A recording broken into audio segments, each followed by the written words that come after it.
Hi everybody, I'm here today with Joshua Denny, who's going to help explain the octaves, because I made a bit of a mess of that in one of my little shows. And we might even talk a little bit about the moon, because it is full moon tonight, the night we're recording this show on. And I wanted to start with a quick quote from All and Everything about the octaves. The line of the flow of forces constantly deflecting according to law and uniting again at its ends. This sacred primordial cosmic law has 7 deflections or centers of gravity, and the distance between each 2 of these is called a stopinder of the sacred heptapara Pashinok. This law, passing through everything newly arising and everything existing, always makes its completing processes with its 7 stopinders. And Josh, what I was trying to talk about in one of my shows was that I was just trying to do a brief thing about what the octaves were, and that there's these 2 stops in them, these stopinders, and I got them a bit mixed up. So I wondered if you could just tell us a little bit about what Gurdjieff's tried to say with the octave. Yeah, I'll give it my best shot. I mean, I suppose I just say to begin with that there's probably other people who have a much more kind of like almost formal or scientific or kind of intellectual understanding of the octave, an enneagram than myself. So I'll just say that for anybody listening, like, I suppose there's quite a few books out there, but in terms of the kind of the fourth way ideas of the enneagram and like the octave, like I think it's first introduced in Search of the Miraculous. Like that's the first, like, one of the earliest records of Gurdjieff's teaching. So yeah, his first presentation of the octaves in that and the enneagram. And there's also like J.G. Bennett, I think he's done a couple of books on sort of the octave and enneagram studies.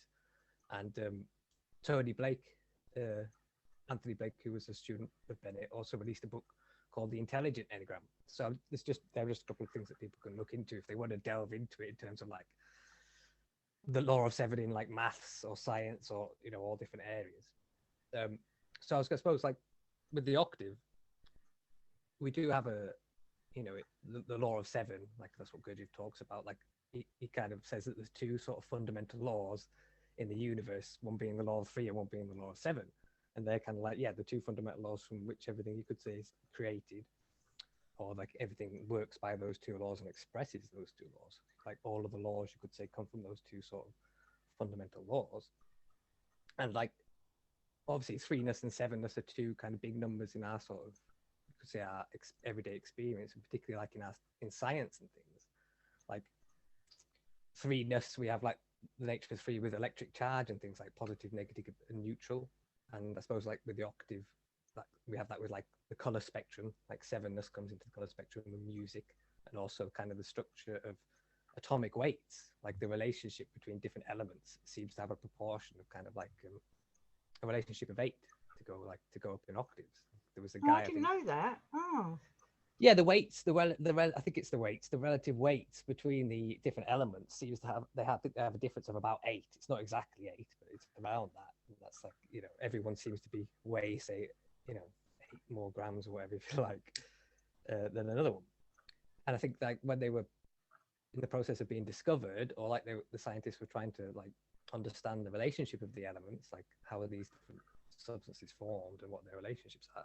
There's a guy, I think, in Russia called Mendeleev, and at that moment in time they only kind of knew about a certain number of the elements. They'd only studied a certain number of them and kind of looked at their different properties.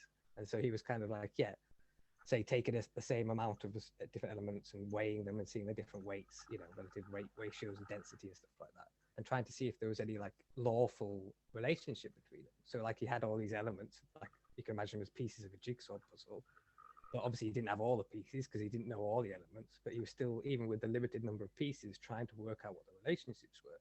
And he wasn't really getting anywhere, couldn't see any relationship between them.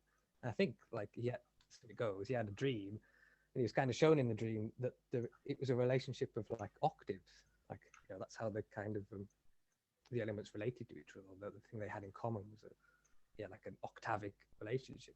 And so when he woke up from the dream, that kind of enabled him to put those 2 elements that he did know into a correct order, and from that order, that there was gaps, just see what I mean, left, like in between the missing pieces, a certain number of spaces in between, and like his kind of theories, the early theories did came to fruition. Like his kind of early glimpses into what we now call the periodic table. That's like what came to be through that and was kind of correct, his insight into this sort of, relation of octaves between the elements. So I'm just saying that's like some kind of popular notions of like the law of three, then or law of seven that we have in kind of like common culture. I suppose one way of talking about the law of seven would be in terms of like substances. You could say that it's kind of the law that's involved in the arising of different substances, enables there to be different substances. And it's kind of to do with the laws that determine the interaction of different substances, how they can interact and what they can do together. And I suppose like in the connection of substance to sort of vibration, so because there's the idea that stuff then or substances is made out of kind of like matter, you could say, that's vibrating, or everything is vibration. So in saying that it's the law that determines kind of different substances, it's the law that determines vibrations, like how different rates of vibration or different kinds of vibration can interact and what they can do. So I suppose that's also to say that it kind of expresses the nature of diversity, how there can be sort of diversity within unity, or how you can get diversity from unity, or how unity can be maintained or present in what looks to be like diversity or multiplicity, So even though everything's diverse, but everything's got that law in it, every aspect of that diversity. Yeah, well, you could say that the law of seven concerns that very relationship of like what is unity and what is diversity, like what they are in themselves and how they're related. Or if we had the idea that diversity comes from unity, then if we kind of put unity prior to diversity, then it would be like, yeah, the nature of the laws, or how you can get diversity from unity, and like, so like how diversity doesn't negate unity, you know what I mean? How the two, they can be reconciled, diversity and unity, like two halves of the same coin, you could say. And other than talking about the law of seven in terms of like substances, I think when he first sort of introduces it, like the law of the octave, law of seven, like in Search for Miraculous, I think he talks about it in terms of processes. So like how things happen, like this law of seven is involved in not just like, the nature of stuff, the arising of like what we could call matter and vibrations, but also, how things happen, events, So he kind of says it's the law that determines, how processes happen and how they can kind of complete, how we can begin something and like see it through to its realization. So in that sense, when I suppose he talks about it in terms of process, you could see it as the kind of nature of patterns or like cycles and stages. So it's kind of, I suppose, in all the processes that we kind of know or perceive, they always seem to have these elements in it. Like these elements seem to be integral to a process, or what like make a process. There has to be like some kind of pattern, you could say, some kind of cycle or cyclic element to it, and like a nature of stages. It's like if it didn't have that nature of a pattern or a cycle or stages, we won't be able to recognize, you could say, like a process, like without those elements, there could just appear to be random chaotic change rather than something that seems to be, you could say, ordered or structured in some way, So you could say the law of seven expresses kind of the nature of like patterns then, or cycles and stages. And I suppose if you talk about the law of seven and the octave, you also talk about the Enneagram, because you could say the Enneagram expresses like in a symbol kind of the law of seven and the law of three, like those two laws. And so the law of three is the triangle, and the law of the yeah, seven is, I don't know what you call that shape, the 1, the 4, the 2, the 8, the 5, the 7. Yeah, but it's a hex. You could say it's a hexad in the sense that it's made of 6 points. But it expresses the law of seven, the octave. So I suppose you could see the Enneagram in that sense as that it expresses these fundamental laws. You could see that potentially in the use of the Enneagram, it's kind of like a use for, you could say, almost like the creation and like navigation of meaning. Like you can use it as a tool to, you could say, create meaning, or come to understand and negotiate the meaning that you already have access to. Like I suppose when Gurdjieff talks about the Enneagram, he says that it might not be able to give you any new understanding. You could say new knowledge, but it enables you maybe to come to a new understanding of the knowledge that you already do have. It's like you can take the data that you have within you, put it into the Enneagram, And by doing so, that Enneagram might shape this data and give it, you could say, a higher order, organize it, which can then maybe give you like insight, higher understanding of these ideas or data, whatever it is that you contemplate, whatever you've got within you. So yeah, you could look at them that way as like tools in the realm of meaning, like the creation and navigation of meaning or ideas, or even like a lens. It's like a way of looking the law of like the octave. It's like a way of looking at reality. So I suppose like yeah, sorry. I was going to say, so with that, even though the Enneagram's a strange shape, but really it's different. What would I call it?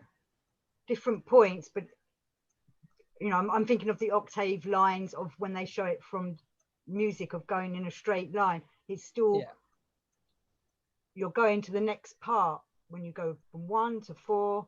You're still going high, even though it's going down in the shape. Yeah, I know what you mean. That like the Enneagram has, like, you could say it's composed of 3 figures. There's like a circle which kind of encloses the whole thing, and then within that there's like a triangle, and then you say you've got this other figure that altogether they form like 9 points, equal distance around the circumference of the circle. So in one sense, there's a numerical like process that goes from like 1, 2, 3, 4, 5, 6, around the points, like you could say clockwise, and that's like that would be the outer nature of the process. You could say the outer visible side of the process that goes through linear time, like there's that linear order. But then on the inside of the circle, you have both the triangle and this other hexadic figure. In which case, the hexadic figure, it doesn't obviously go 1, 2, 3, 4. It doesn't follow the normal numerical sequence. So you could say that it kind of implies that for any like temporal process to complete, to go through those stages, those linear stages, there has to be something that's kind of like non-temporal, non-linear involved, that can maintain that, that linear process. So I was going to say, I suppose, with like when he says that the law of 7 is like one of the fundamental laws, one of the 2 fundamental laws, which he kind of describes those 2 laws as like the origin of everything, and then also the origin of all the other laws. So I suppose you could say all the other laws, like even the ones we know as like gravity and electrical charge and things like that maybe they are like built on the template of this law of 7. So you could almost look at the law of 7 as like something like the law of laws, or it creates the template through which all other laws kind of operate through. And like in talking of the Enneagram as a symbol, you could say the same thing, that it's a symbol of symbols. It kind of expresses the the laws that through which symbols can be created. It's kind of talking about that sort of, or archetype. It would be like an archetype of archetypes, or like the supreme archetype. Then, if you like, again, this kind of point where sort of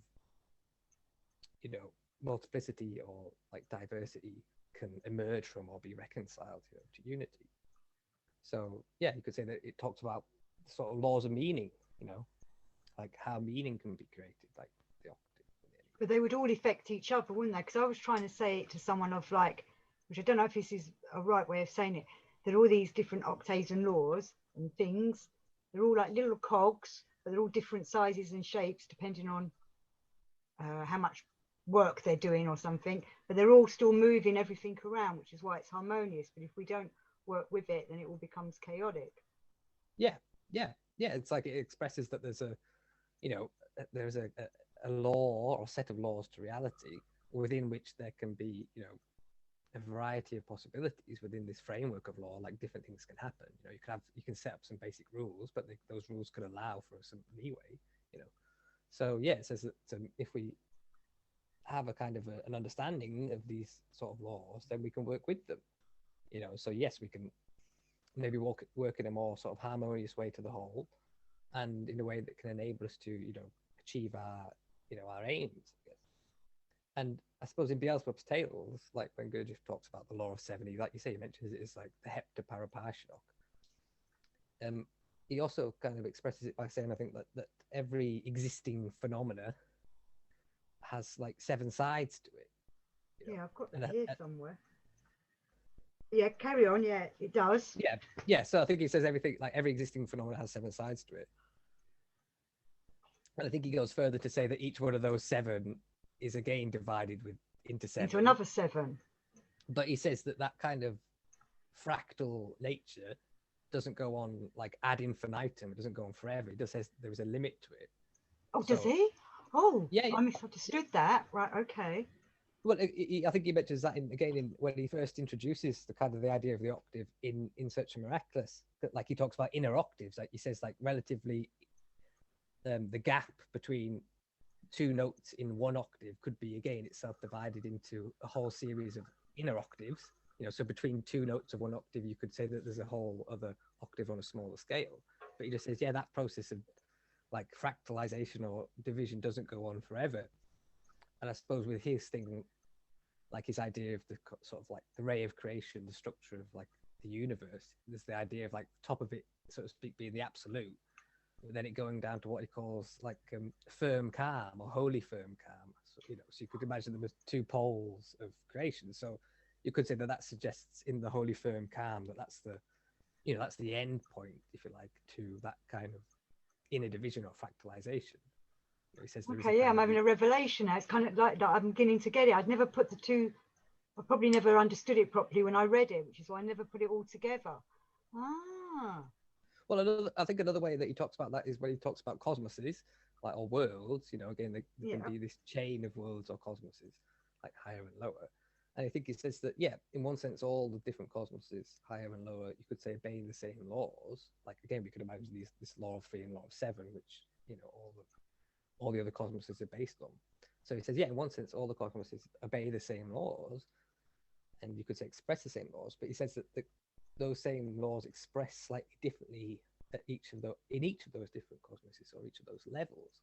So because the same laws are expressed, you could say slightly differently at each level of cosmos, it means that there isn't that kind of like strict analogy between one cosmos and another. It's like saying, yeah, a higher cosmos to an extent is analogous to a lower, but there is some element of difference. A higher world isn't completely reflected, you could say, in a lower. There is some slight difference between them. So that's like saying, yeah, that process of fractalization isn't, you could say, infinite, doesn't go on forever. There is like an edge or a boundary to it. But in saying that, I suppose that he says that, yeah, every phenomena has 7 sides to it. Every existing phenomena, you could look at that by saying that, like, 7, then sevenness, or the number 7, is kind of like the sort of minimum number of, like, you could say, dimensions, or I don't know, like coordinates or something, that something needs in order to exist. It's like for a phenomena to be a phenomenon, to exist, it has to have 7 sides to it. So you could see this 7ness again as like a minimum number of dimensions to create the foundation to, like, being or existence. So in order for phenomena, for like individual entities or being to arise, there has to be this 7ness, or this kind of relationship. So it's kind of like, again, stressing the nature of relationships being prior to like things. I mean, that's kind of a big idea now, fairly recently, in like quantum theory and science, that, like, for a long time we've had this idea that there's kind of like things which interact, and by things we kind of tend to think of something that has a kind of nature of an object, like 3-dimensional properties. So we imagine things interacting, and everything being made of things interacting or produced from things interacting. So we think of relationship in terms of a relationship of things. We kind of see relationships as depending upon things, like a secondary product of there being objects. If there are objects, then we say objects can be related. But the kind of quantum look at theory, or that way of look at it, kind of flips that around and says, no, it's like relationships are prior to things or objects,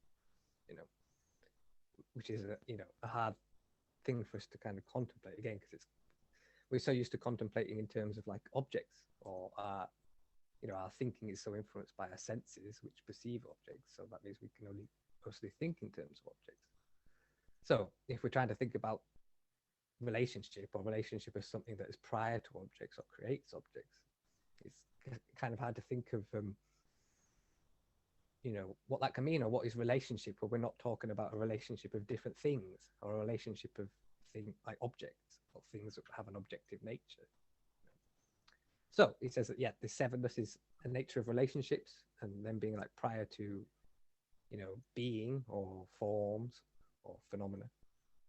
And that in order for phenomena to kind of, be and exist and persist, there has to be some active work that enables phenomena to persist and to be. Or if we're talking about existence, he says that there's always an ongoing kind of active work involving these laws that enables say creation to continue.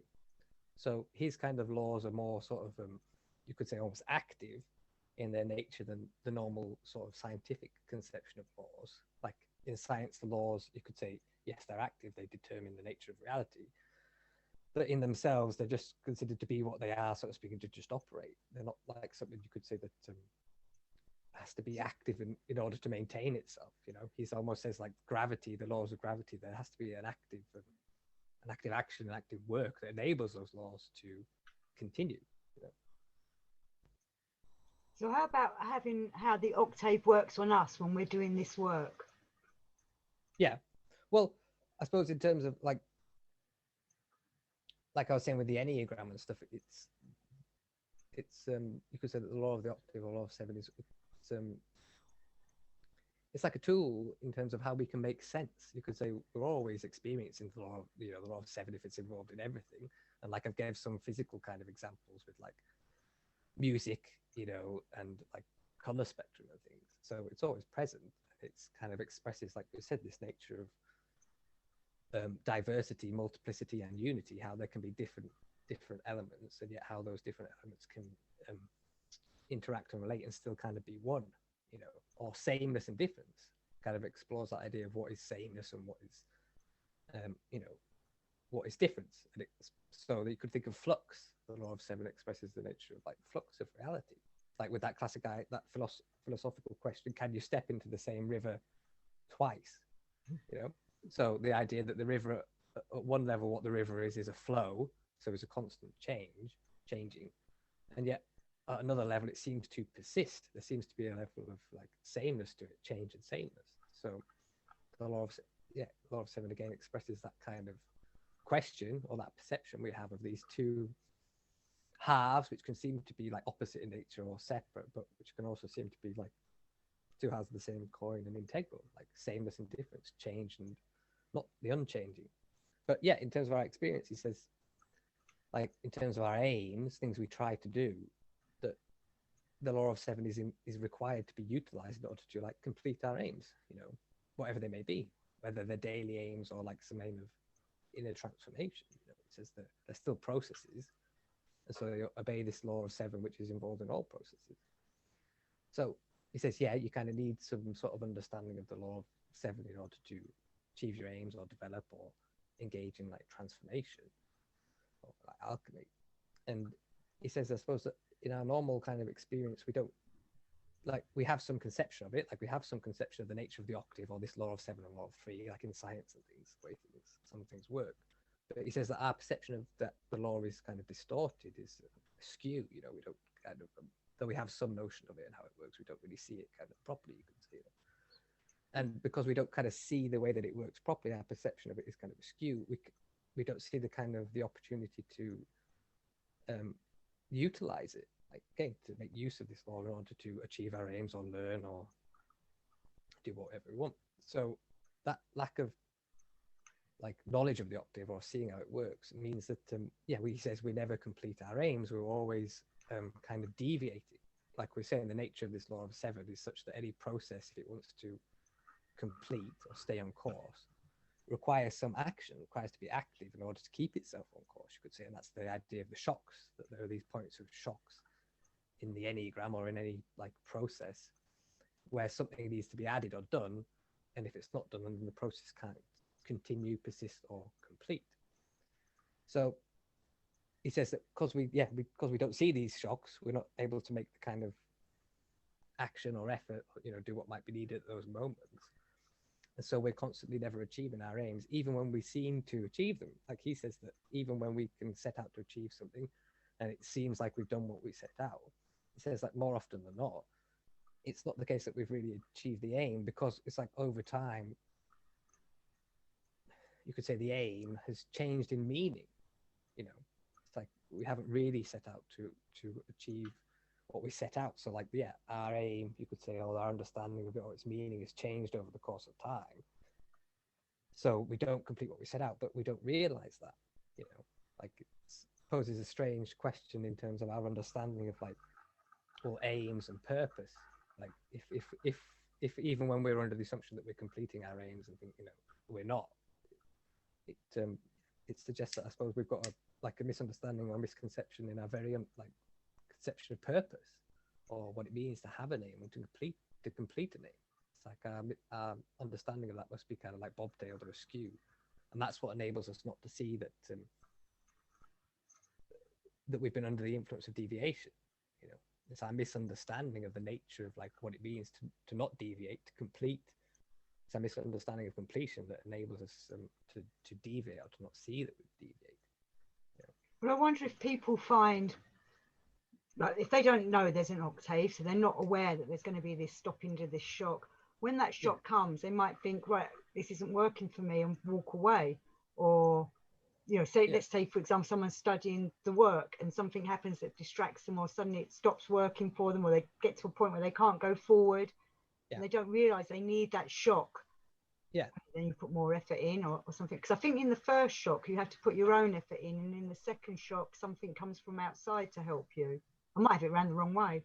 Well, like, I suppose he does give slightly different presentations of it, or apparently different presentations of the octave law of seven. Of course he does. Well, yeah, you know, that's just the way it goes, doesn't it? But so yeah, he can seem to present it differently in like Beelzebub's Tales to in Search of the Miraculous and other places.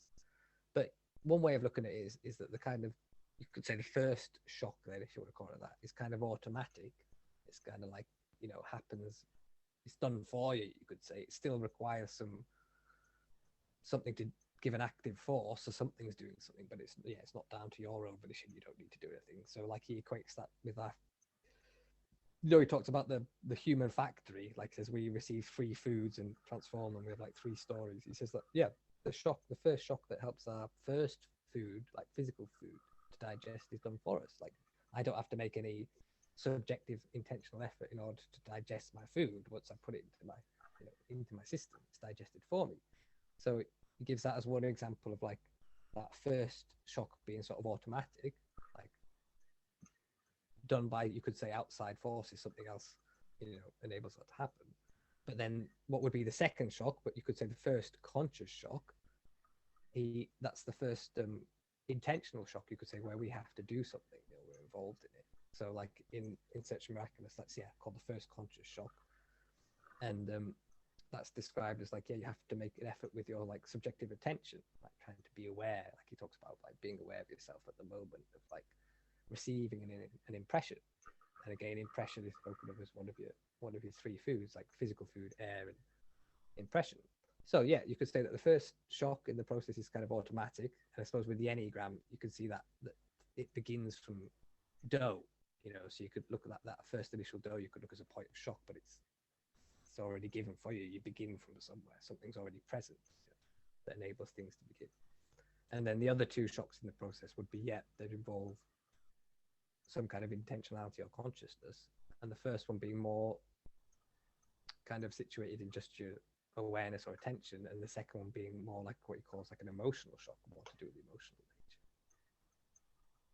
So hopefully that would then, if you was aware of the octave and where these things were happening, you'll be like, oh right, this is just a pause in my studies, and I need to go in a different direction. Like as you were saying before, you start off with your aim, but you don't necessarily follow that aim through, because the octave's kind of steering you in different ways. Like I suppose the nature of, like we're saying, of the octave or the law of 7 allows for diversity, and we're saying it like it's what enables like individual phenomena to exist. And I suppose it would be related to what maybe like in Buddhism they call interdependence. They say like all existing phenomena are interdependent, and it's only by that nature of interdependence or being connected, everything being interconnected, that there can be anything. So it's, again, they kind of, by speaking of all phenomena existing via a network of relationships, self-sustaining relationships, you could say they're talking about the law of 7, And Gurdjieff talks about that in like reciprocal maintenance. You know, he says that every thing is sustained by, you could say, eating something else. So again, that like, you know, chain of being or circle of life, everything like supports something else. So again, the idea of like a mutual relationship being prior to what we know as existence, being essential um, to existence. So like, yeah, in our lives, if we can see, you can just look at it in terms of like seeing patterns in yourself, you know, like seeing, like you say, you can notice maybe cycles in yourself or periods in yourself or habits. You know, you could say anything that involves you seeing like a pattern or a cycle or a habit involves that kind of law of seven, or what you're kind of seeing is like some aspect of the law of seven, because you see the nature of a pattern is like stages or cycles. You're saying, well, in this situation I react this way, or periodically this similar situation seems to come round, you know. So again, perception into like the nature of cycles. So yeah, hopefully if we can not just like develop our, you could say, theoretical knowledge of it, but almost like our, you know, perception of it, like how it expresses in, you know, in our inner world, in our thoughts and feelings, but also like the outer world, the events, then yeah, that would, it could be a tool to help us, like to give us greater insight into maybe how to change then, or just to learn, you know, because like again, these seeing patterns and cycles is like, you know, a means for learning. That's like how we learn and develop like the sciences and things like that, or just develop our growth and acquire language. We kind of look at it as a process of like pattern recognition. It's like you kind of grab hold of a pattern or something that's there and assimilate it, and then you can use it. So if we kind of can see patterns in our lives, yeah, that gives us an insight into ourselves and can possibly offer an opportunity of how to change, you know, if there is the potential for change. Because Because like all the again, time we're working on ourselves, we're trying to be active and not passive people, aren't we? Which is why this octave's there for us to hopefully use rather than just go along with the flow kind of thing. And it's not just us that's evolving, because that's what we're here to try and do, is to evolve, isn't it? That's part of the yeah, work's mission. You know, it's also yeah, the planets are all evolving, and the universe is changing and evolving, obviously at different speeds compared to how yeah, we can be. yeah. Well, like I suppose again, the law of seven in his thing, when we're talking about it's what enables like processes to exist or complete. Yeah, it's like what's involved in like evolution or involution, and we could look at like evolution as like real change or real transformation.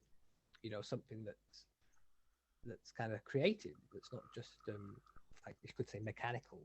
You see what I mean? Like he's saying that the kind of the laws of creation, these laws, this law of 3 and 7, they are kind of like creative in themselves, and they enable the creation of reality to be like creative, or to have like room for a real, you could say, for us to have a real room for a real contribution, you know, like, so again, the idea of like what it means to have free will, or what it means to be inside a kind of a creation that permits what, you know, what we would see as kind of free will, you know, because like I suppose in Gurdjieff's expressions of like reality and the laws, I suppose again with his kind of like triadic way of looking at things, he presents realities on the one hand being kind of like causal and deterministic, like operating by, you could say, set laws, but also on the other hand he presents it as being kind of, you could say, having an element of like spontaneity or creativity or hazard. Like, you know, if there wasn't room in the kind of the laws of existence for some contribution, then there would be nothing for us to do, you know. But then So like, we're lazy humans anyway. Maybe we don't want to do anything. oh well, yes, that comes down to it. Like I suppose that's in the nature of free will. Yeah, it can't be like forced upon you, so there can be like a, you know, a matter of choice, and also just the nature of the laws allowing, like the nature of the shocks. Like if this shock isn't, if something isn't done at this point, then this process won't complete. It opens you up to hazard, because then you'd never know whether this, you could say beforehand, whether or not the next moment of shock is going to be, you know, completed or not, or you're never guaranteed at any moment as to whether there's going to be evolution or involution. You know, it opens up the kind of uncertain nature of reality. You know, so again, that law of seven is like prime, you know, mover in there being like unpredictability. You know, or this thing that's kind of allows for both, like allows for predictability and causality, but also like real unpredictability and creativity. So if we're working on ourselves and doing the evolutionary one, hopefully up to what should be like the solar side of everything, because if we're being passive and not doing any action, we're kind of feeding the moon, bringing the moon in because it's full moon. But by being passive, that's because we're not really following this octave then. We're just going about our everyday lives, just letting things happen without being aware of what's going on. We're not awake, we're being asleep. Yeah, well, another way of looking at kind of like sleep then would be like an example of us not being able to see the present patterns in our life, is it? That's like a classic, you could say, definition of sleep. Is like, let's say that, you know, I've got some habit, say even that every day at 5 o'clock I get angry and like stamp my feet or something. Let's just say it's a habit like that. But like clockwork, every day at 5 o'clock I stamp my feet. Let's say I had that habit. But let's say I wasn't aware of that. You know, we'd consider that a strange situation for someone to have like a blatantly obvious habit that every day at 5 o'clock on the dot they like had a hissy fit tantrum, stamped their feet, and they didn't notice it. But that's like what the definition of sleep is kind of like. It's like we have these clockwork patterns, or there are these patterns like in cycles that are going on all the time, but we don't see them. Like in modern kind of language, it's like we don't have a you know, like a large enough attention span to be able to recognize a pattern, or there's something wrong with our, like, you know, system for pattern recognition. And that's kind of like, yeah, the definition of sleep. So it's what prohibits us from seeing what's kind of going on and seeing the implications of what's going on, which could then, you know, provide the possibility of like seeing an opportunity to do something different, or, you know, just like, yeah, learning or insight. But I was going to say with you know, talking about the law of 7 and like the law of 3, you know, someone might consider it a strange name. Like you could say, well, how can you have a law of 3? You know, how can you have a law of 7? Because, well, what do you mean? You know, because people could say, well, what do you mean by the number 7? You know, or what do you mean by 3? Because I suppose in our like kind of normal conception of numbers, we only think about them as kind of think about them in terms of a state of affairs of numbers. Like when I think of 7, I might, aside from just thinking of like the word 7 or seeing the number, you know, the symbol 7, I might think of like 7 items, 7 apples. And that's because, you know, most of our use of numbers is in the material world. We use numbers for dealing with objects. And so like numbers become to us equatable to like a collection or number of objects. So when we think about something like the law of 7, then I would suggest that he's not really talking about 7 in the strict sense that we think about that as the number 7. He's not really talking about like, yeah, 7 like actual things. Do you see what I mean? He's more talking about the nature of like, yeah, diversity like itself. You know? Well, because that's quite a complicated thing, because it was something that was pointed out to me by our friend Max about how, well, 7's not a thing, is it? 7's not an item, it's just a numerical way of saying something. It's like, wow, yeah, I hadn't really ever thought of it like that before. That numbers don't actually exist. Well, but they keep the world going round. They do exist, but they don't exist as a physical. Here's a 7. I'm giving you a 7. You know. Yeah. Well, like you said, the question in whether people can consider number just to be like an artificial mental creation or label for like a collection of objects. Like I could be looking at, let's just say, 3 bananas, and I can call that picture in my mind, which is 3 bananas, let's say 3. So in that sense, you could say that the number is like almost just a label for an experience of 3 bananas, you know, we call it. But so that's one way of looking at numbers, just like something artificial, like a label that, you know, that we use in order to like communicate the nature of objects or situations, you know. But there's also ideas that, yeah, number is something more than that. Or if you looked into like numerology and like magic and things like that, that's, yeah, more looking at number in terms of something that's not to do with like a state of affairs of objects, or doesn't really refer to objects, but refers to more like what we'd be talking about, patterns or something. You know, it'd be like saying 7ness is like a quality, like 7 has its own quality, and that's an active quality. Like if there's 7 people in a room, there's the quality of 7ness present, and that can influence what's happening in the room, or what, you know, what can be done, because sevenness is present. But again, the sevenness there is not, doesn't really mean what we consider to be like, yeah, 7 people, you know, 7 objects. So yeah, I'm just saying in his law of 7, I'd suggest he's not really like, yeah, talking about 7 things, or when he says like everything has 7 sides to it. I don't think he means that literally, because like I think sevenness itself is like a symbol for multiplicity, you know, like when you talk about 7 into, like with light and the rainbow, the 7 colors are, at least in one idea, they're like the expression of the division of the white light. So they express the multiplicity of the white light, of unity then. So yeah, he says every phenomena has 7 sides, but you could also look at that in terms of like the realm of meaning. Like it's like not only for something to exist does it need like 7 sides, or for like this relationship of sevenness to be present. Even for an idea to exist, the idea itself has to have like 7 sides to it, right? So in physical processes like the Enneagram, we said that you could look at it as a circle, and there's these 3 points of shock, let's say, and those 3 points of shock are like, they're the means why that's whereby that Enneagram, which could be a thing, an entity, or a process, can interact with others. So the shocks are like openings, you know, they're the means for one process or thing to interact with another. And so these openings allow interaction, and interaction itself is seen as necessary for anything to persist. You know, like I have to be permeable to something else in order for me to be able to exist. So in physical processes, we could look at those kind of shocks or points of opening quite literally, like just the nature of every substance has to be permeable to some other substance, you could say, you know, and that's like the idea of the finer and the coarser, or that relationship, you know, of permeability. But when we talk about like non-physical things, it's kind of hard to get an idea of what that kind of same sort of permeability, or finer and coarser, you know, would be. So if you think of an object as having like some kind of holes in it, and that's what enables it other things to enter it or to interact, you'd have to think of like ideas the same way. So it's like saying the permeability of ideas would be their kind, what enables them to be connected.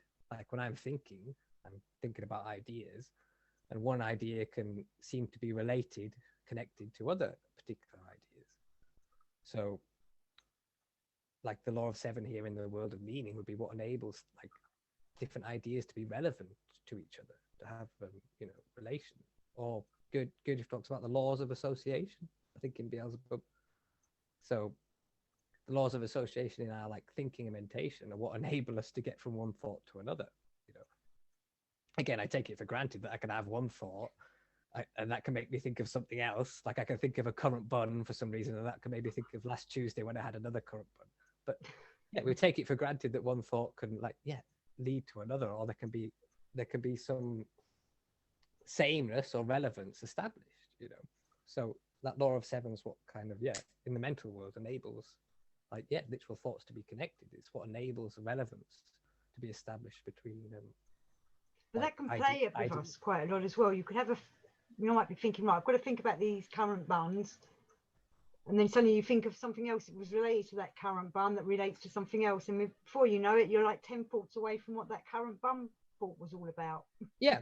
So it's like saying in order for you to get to from the current bun to some other thought, there has to be some sameness between the current bun and whatever that second thought was.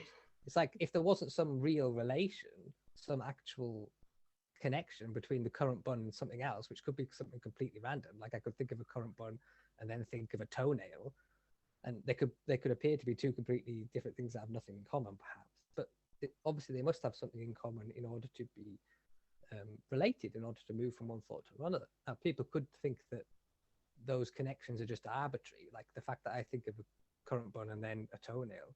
They could say, well, there's no real connection between like a toenail and a currant bun. It's just the working of your mind that makes that, you know. Yeah, something happened to you. Maybe you accidentally trod on a currant bun once and found a currant bun and the raisin on your toenail, so that's what reminds you of it.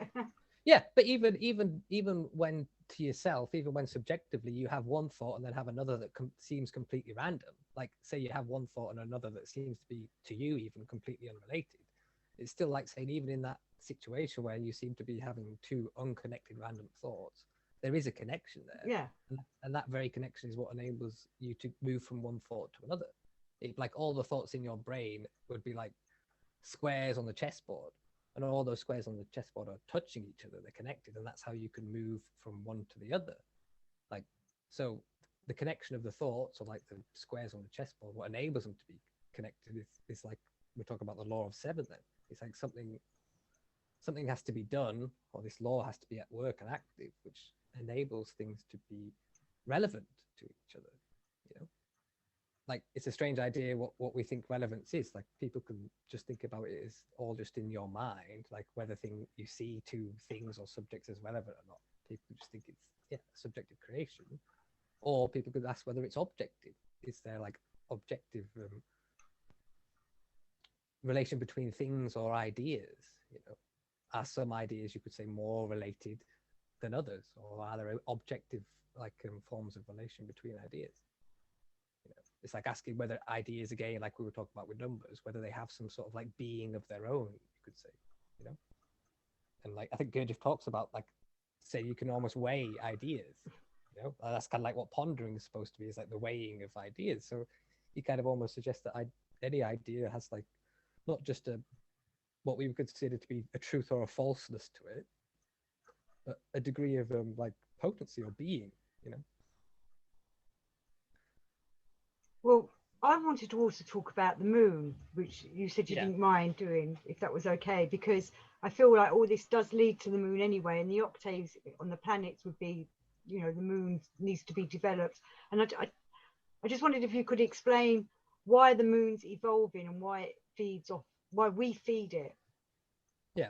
Well, just before I move on to that, if you remind me that question, if I could lose track, but I just want to say before we leave the topic of the law of seven, then, that in Beelzebub's Tales, his kind of like creation story in that, or the part of the book where he covers like the creation story, he talks about like there being this place of being of the Holy Son Absolute.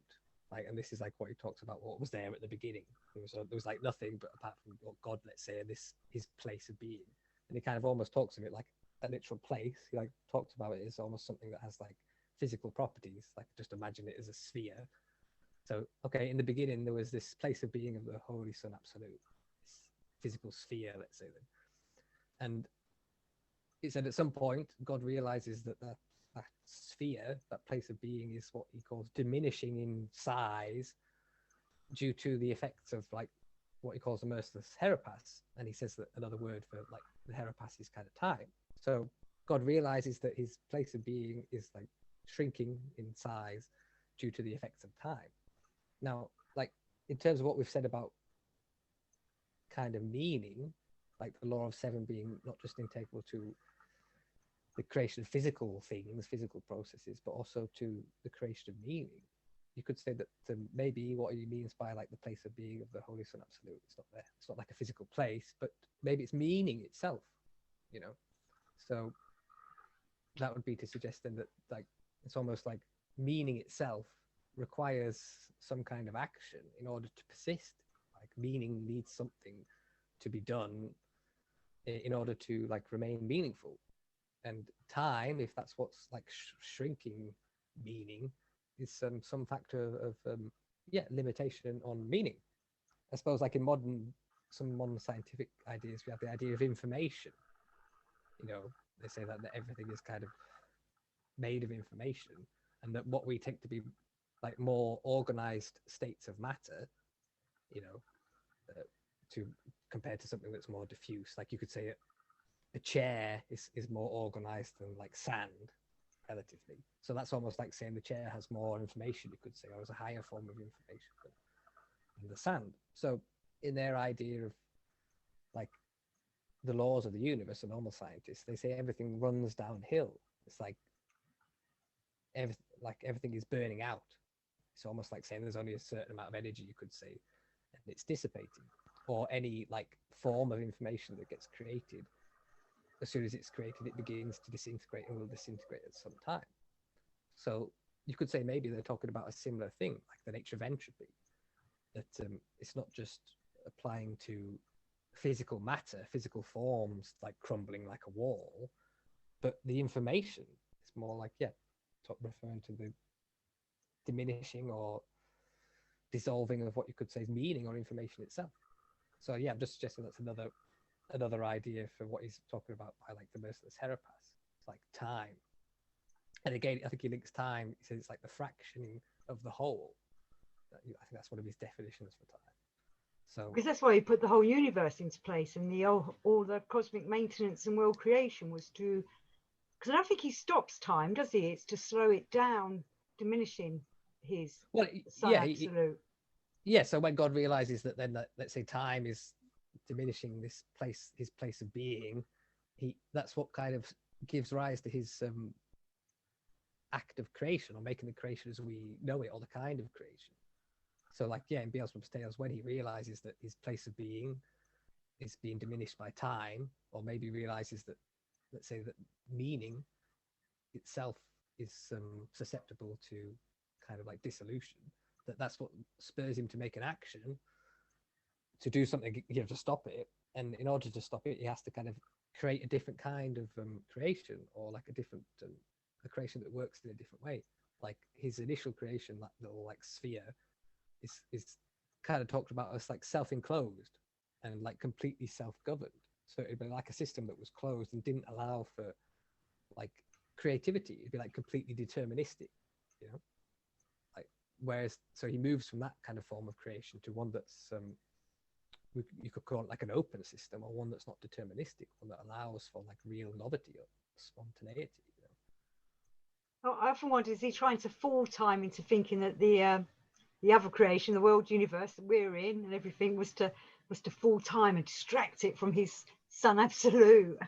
Well, yeah, I mean, there's nothing like you could say just on the surface of what is written there that says that should have any effect on time. You see what I mean? There's nothing. The way he describes it, it doesn't, you could say, suggest any reason for getting around time. It just says that he kind of manages to create a sort of an external sort of like source of feedback, or a feedback loop. But yeah, this Yeah. in our normal ideas of systems, creating a feedback loop, it still wouldn't guarantee stop the loss of energy, because any system like we know of, when it uses energy, it can't, like you could say, it can't create it. So it's like we're giving the energy back by being in this world system, and by working hopefully towards his endlessness, we're giving him energy perhaps to keep the Son Absolute going. Yeah, well, like again, and although he uses like this kind of physical analogy of a physical place, it's like it's kind of funny in a way. He like equates God to a human and says like God's like got a body, this place of being, and he realizes it's dying. So it's like it's funny in a way that he kind of mortalizes God, in a way, or presents God as having the same sort of problems or realization of his own mortality that like humans go through. So yeah, although in one way he presents it as a kind of like a question of maintaining, you could say, his life or a physical space or entity, I think he's really talking about it in terms of what's necessary to maintain meaning. So maybe when he's talking about moving from one form of creation to another, he may be talking about just a different, changing our understanding of reality. So like when he talks about this moving to this, I think he calls it the trogo-auto-egocrat, like moving from the auto-egocrat, the first form of creation, to this second form, which is reciprocal maintenance. The definition of the second form is this interdependence. Everything is reciprocal. So you could see that as they're polar opposites in terms of the way they function, like in regard to law. Like I say, one would be deterministic and the other would be like spontaneous. So again, it raises that question of how can God experience novelty?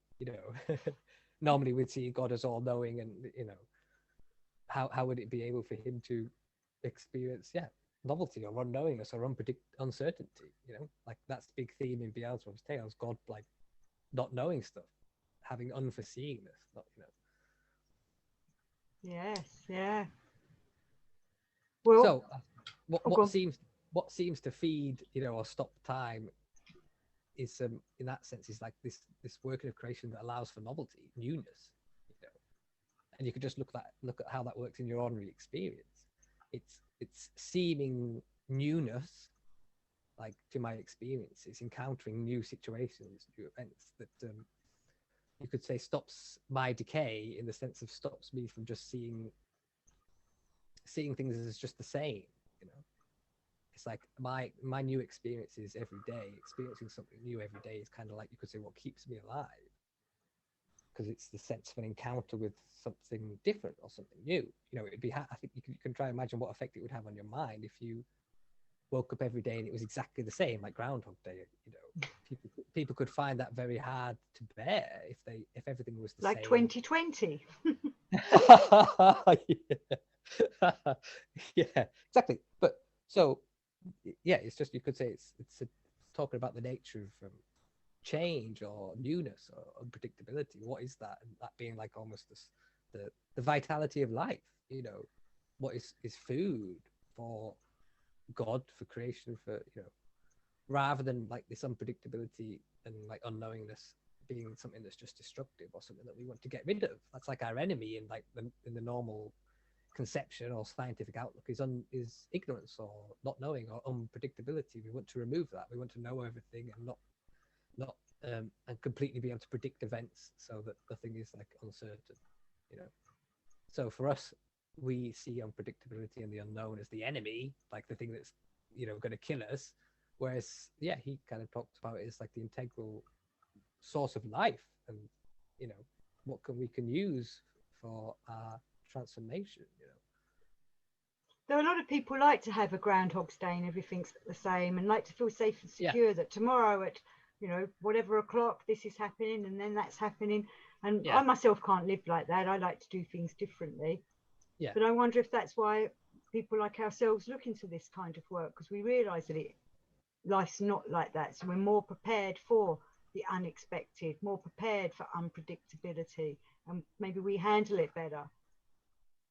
Yeah, I mean, you could say that anybody who maybe has like some quest for, you know, thirst for adventure, quest for knowledge. I mean, you know, that's that very quest, that state of unknowingness is what drives them, isn't it? It's like, yeah, a realization that I don't know, and that's kind of being the birth of the desire to know, you know. So that, yeah, that very unknowingness can be like a fuel to people's search. Whereas for some people, unknowingness doesn't bother them. Yeah, they're not, you know, not moved by that and that state of affairs, that they don't really know what's going on or who they are or, you know, how they got it. But then when something unexpected happens, they react in such a way that could be quite negative or quite, you know, unforeseen, or, you know, just overboard. Whereas hopefully we ourselves would react, we would act instead of react. We would know what to do. Yeah, well, I suppose it's like, I think I suppose the average human psychology or makeup would appear to be such that we need a bit of both.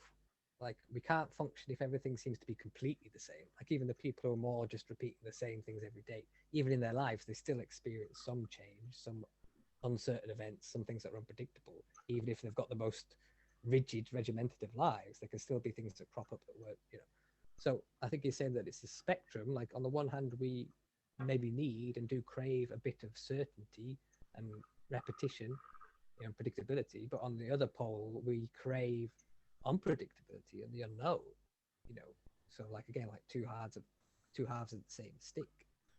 And also, I suppose maybe with the work, like what you're saying about meeting, you know, maybe transforming or developing how we can meet the unknown, the unpredictable situations, that being like a classic tenet of the work, that of using the unknown as fuel. And negotiating the unknown means that you're not going to be able to be reliant on like your previous knowledge, you know, because if you're actually confronting a situation, you could say that's really new, or has something that's actually unique to it, then yeah, none of your previous knowledge is going to be able to fully account for that new situation. So you're going to need some kind of intelligence that can operate fresh, you know, can learn without having to have recourse to, you could say, like previous experience or previous knowledge. Like, that would be like the essence of intelligence, something that's not reliant on previous kind of things that it knows, but can just have direct insight, you know, into the moment. So I think, again, that's maybe what he's talking about with this, like the Herapass, and how it's what overcomes the Herapath being this like novelty, this intelligence that does, it's not reliant on kind of previous experience. You could say an intelligence that's not dependent on time. You know? Well, I see that the merciless Herapath is going on with us now. We're coming. We've done just over an hour. Do you want to say about the moon, or should we save that for another time? Well, I could do it. Yeah, I'll probably have to shoot in about 10 minutes. Yeah, same here. So yeah, well, we could do a brief one about the moon. Yeah, well, I suppose yes. Like again, he introduces it, some of the ideas about the moon in Search of Miraculous, like where he first talks about man being food for the moon, and he kind of talks about the moon as the sort of growing tip of creation. Again, if you imagine creation as like a tree, then, and like the trunk being the absolute, the more origin end, and the leaves being the tip, the lower end, if you like, the fresh kind of creative and evolving end. Then yeah, he says the moon is kind of represents the newest member of our like branch of creation. You know, like he talks about a ray of creation, or you can imagine like a beam of light coming out from the source, coming down and representing different levels. But he says at a certain point that beam, you could say, another side branch divides, becomes emanates out from that central beam. So again, like the process of how a tree grows, and that represents our like solar system.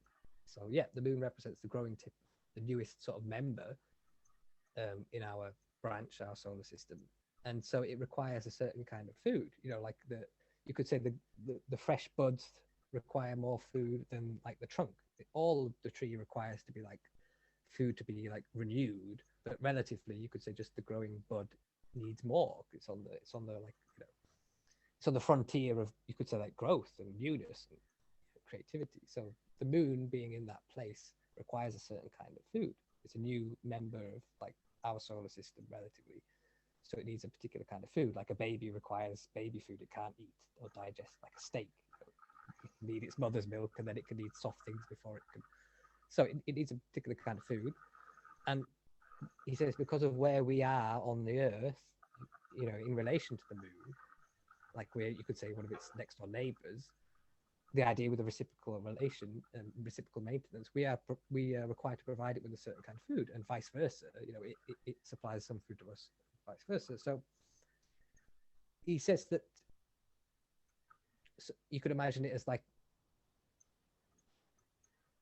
drawing from the atmosphere of the earth, like literally like the moon sucking from the atmosphere of the earth, let's say, like an emanation around the earth, of materials, the energy of the earth, and it kind of sucks from that. And that includes the collective vibration of man, it feeds off that.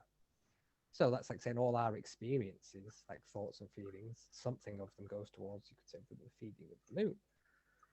Now, he kind of suggests that you could say like the planets, or like bodies of creation, like suns, galaxies, stars, planets, that any entity has a certain degree of like intelligence and a certain degree of its own will, has a certain range of, you could say, choice of which it can influence. So that's like saying, the moon, although it's kind of to an extent automatically feeding off the life of man, it has a certain amount, you could say, of its own volition, a certain amount of leeway in how it can do that, or how it does that.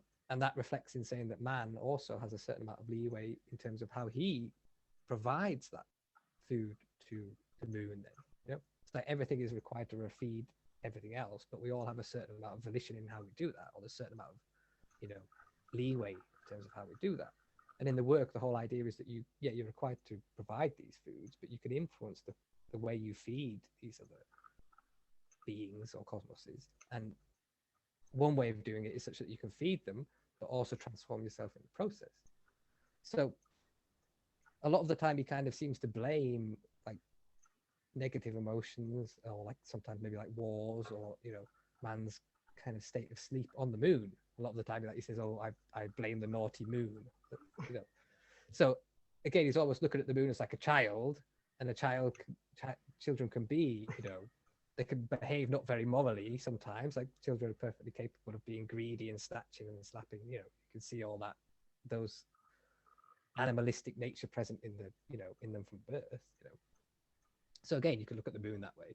It can go through its own periods of like emotions. So again, that's the idea with like planetary cycles. The planets are like living beings, and so they go through their own cycles of experience, and that their cycles of experience correlate to events that happen on Earth, and also what the dominant kind of like emotion or thoughts, would be present in the life of man. So it kind of says it like what you were saying, if we're not working on ourselves, we're kind of operating in a sort of default mode, like we were talking about with the law of seven. There's some kind of sleep operating, something's operating that doesn't allow us to see these kind of ongoing patterns, and so doesn't allow us to make use of them. And so potentially we function at a lower level than need be, or that's possible for us. And that's kind of like equated with negative emotions. Like if we're in a state of sleep, then we're susceptible to kind of the play of negative emotions and negative like daydreaming and imagination. And again, he specifically ties that with the moon, saying that the moon is in one sense involved in the flow of our emotions and the flow of our kind of like imagination. Like obviously we know with the moon moves around and pulls the physical tides, so it influences all the fluids on the earth. The moon is having some gravitational influence on all the earth, not just the oceans, but even on the tiniest matter, but it's just not as visible because it's not big of a force. So in influencing like all fluids, of course it influences our fluids of our body, and those fluids at least biologically are connected to our functioning, particularly then like the fluids in our like lymphatic system, and how that influences like our nervous system. So if we're not working on ourselves, we're susceptible to like negative emotions and stuff that are not just like created by ourselves, like you could say that the planets or this realm requires a certain kind of food. It requires emotions on that whole spectrum of emotion. It doesn't just require happy emotions.